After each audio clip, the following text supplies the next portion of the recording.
আজকে এই জায়গায় সমাপ্তি। আমি আজকে আর কোনো ভিডিও করতে পারবো না, কারণ হইতেছে ভিডিও করতে গিয়ে অনেক লাঞ্ছনা, তুচ্ছতা ছিল, অনেক কটক্ষ কথা, এগুলা আমার শোনা আমার পক্ষে সম্ভব না। কারণ এই ভিডিও করতে গিয়ে আমার কোনো এক পয়সা আমি টাকা পাই না। হঠাৎ হঠাৎ মাঝে মধ্যে একটা বিড়ি খাওয়ায়, ঠিক আছে, একটা বিড়ি খাওয়ায় আমার এত কষ্ট করার আমার দরকার নাই। এর চেয়ে বেলা আমি যাই কামলা দিমু। রাস্তাঘাট অনেক কুত্তা আছে, আমি কুত্তা মারলে আমার পকেটে টাকা আইব, এগুলো করে আমার কোনো লাভ নেই, ঠিক আছে। আমার এই যে এগুলো আমার ভিডিও কি এর কয়ে পাশে থাকুন, সাপোর্ট দিন, ফুলের ভালোবাসা, পাশে মাঙ্গের ভালোবাসা। ফেসবুক থেকে কোনো কেউ টাকা পয়সা ইনকাম করে দেখাইতে পারছে?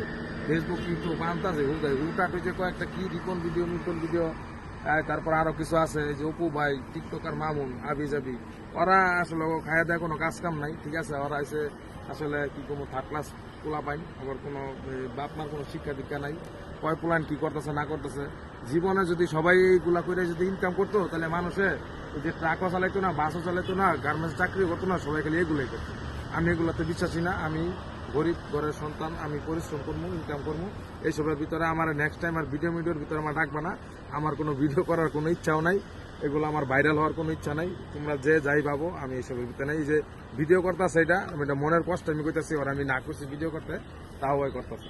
এটা ওর উপরে আমার রাগের উপরে আমি কথাটা কইলাম, কিন্তু ভিডিও করে ছাড়বো কিনা না ছাড়বো এটা আমার জানা নাই। এটা আমি কই দিলাম, যদি কেউ ভিডিও ছাড়ে এটার ভিতরে কেউ কোনো লাইক কমেন্ট করবেন না, পারলে রিপোর্ট মেরা দিব, ঠিক আছে। গোষ্ঠী শুদ্ধ রিপোর্ট মেরা দিব। এইসবের ভিতরে আমি নাই, আমার আর কখনো ডাকবা না, এইসবের আমি গেলাম, ঠিক আছে, পাও।